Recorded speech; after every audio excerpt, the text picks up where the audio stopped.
Hello, I've been working on a to-do list manager to learn how to use the Tauri framework. Yes, I yes, I know, a very creative project. But while working on the project, I wanted anybody that uses my program to load custom styles, custom themes, change the look of the program and stuff. And I found this method. I hope it helps anybody that's doing something like that. That's using tauri, electron, anything like that. So first, we need to look at the tauri backend, you know, in source tauri. I have a simple. Before that, we need to look at the config directory. We need to create in the program. We need to create of a directory inside .config or app data if you're using Windows with the name of the program. In my case, it's LT, and one config file. It just holds the key theme, and its value is the currently selected theme. In my case, it's default.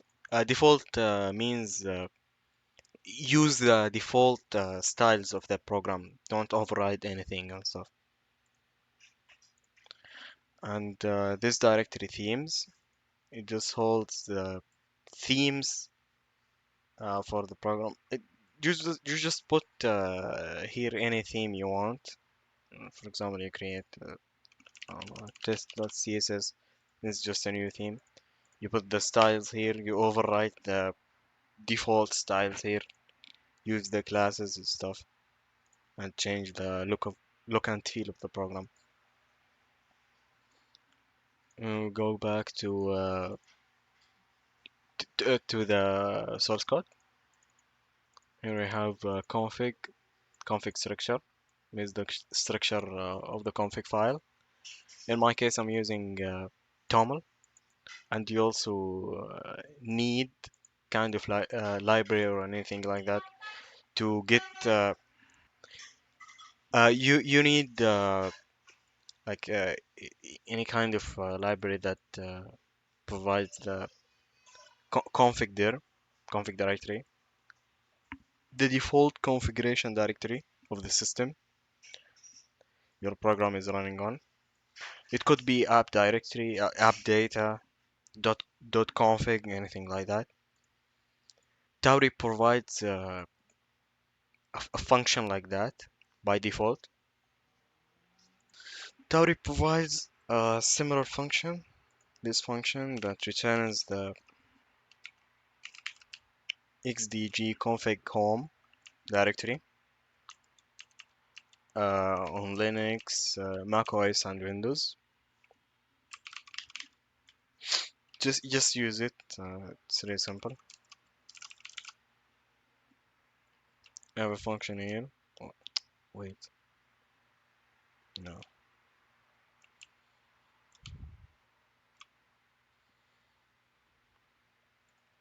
In this file, this is the file inside the source Tauri source IPC. Just have my IPC commands here just to organize stuff. Here in this file, I have the structure of the config file. I'm implementing default to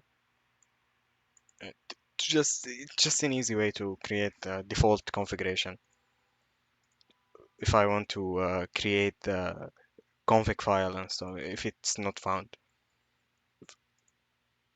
have this helper function to give me the path of the config directory of the program of my program. Here I have config dir, which will return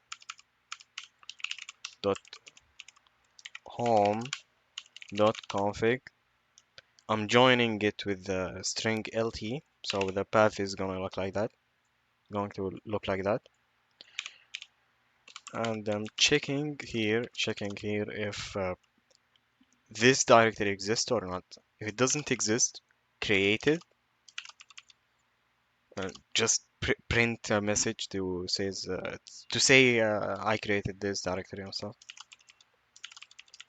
If the directory creation failed, print an error message and return the path of the directory. Inside this function get config, just use the function we saw earlier and join the path with config.toml. This is the path to our configuration file. We check if the file exists. If the file doesn't exist, convert the default configuration. We also saw earlier here. Convert the default configuration structure to toml string and write the string to the file. Here we just create this file. If it doesn't exist, create it with the default configuration and return the default configuration. If the file exists, we read the file and convert it from string to our config structure, to this structure, and return it. Here we have a simple function also, write config. It takes the config parameter of type config, our config structure. We get the config directory path and we join it with config.toml. We also convert config to toml string. We try to write it to disk. New structure to disk. Here, get themes directory path. It returns a path buffer. We join the config directory dot config in my case with the program name lt in this case.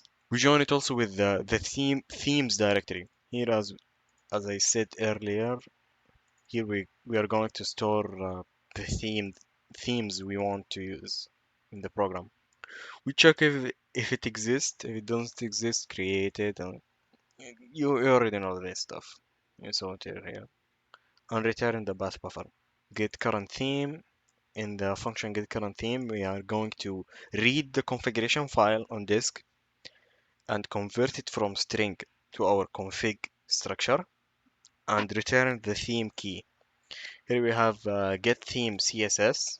We have one optional parameter, target theme, and this function returns the string. The string is the CSS we want to override the default CSS with. Here we check if target theme is of type sum or of type none. If target theme is of type sum, we just use the target theme. Else we just use the currently selected theme inside the configuration file. We check if the theme we want to get the CSS of. If the theme is the string default, we return an empty string. We don't want to overwrite the default styling with anything else because we want to use the default theme of the program. Here we join path to get the theme file, theme name with the .css extension at the end. We attempt to read the theme file. If we are successful, we return the content of the file. If there is an error or anything else, we just return an empty string. In this function, set theme, we have one required parameter called new theme, which is a string.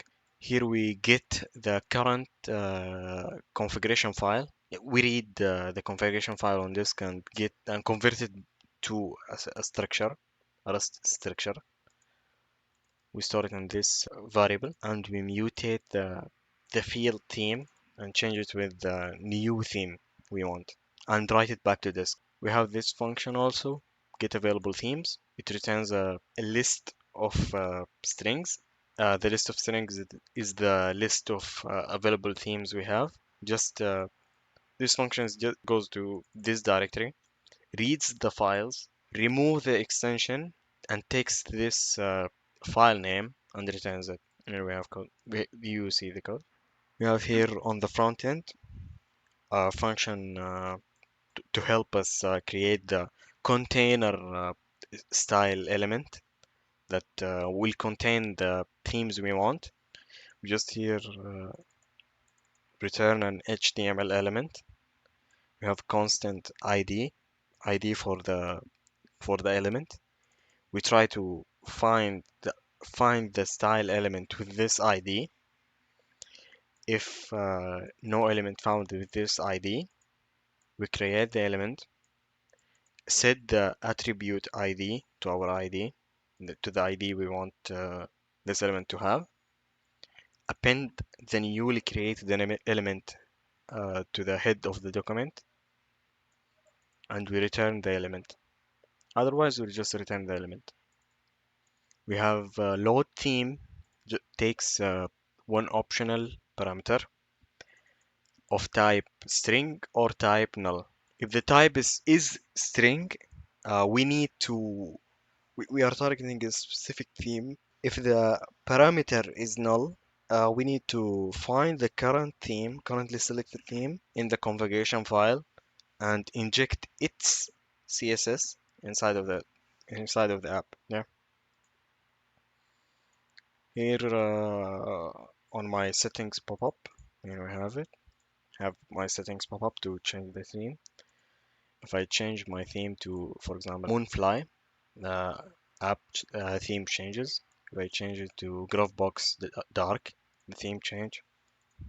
I've set it back. If, for example, if I set it to Glovebox Dark and press save and reload again, if I check the config toml file, you see the theme key, its value is Glovebox Dark. Let's close this file. We go back here, set back to default, and check the file again. It's default. Okay. Here we just get the available themes, get the current theme. We also have a use state hook with the getter set theme, selected theme, and set selected theme. We set the selected theme to our current theme, and here in the select element, we display the available themes in the select element here. You see, these are all the available themes for me to choose from. When you press the save button, just invoke the set theme command with the parameter selected theme. I hope this helped anybody out there, and goodbye.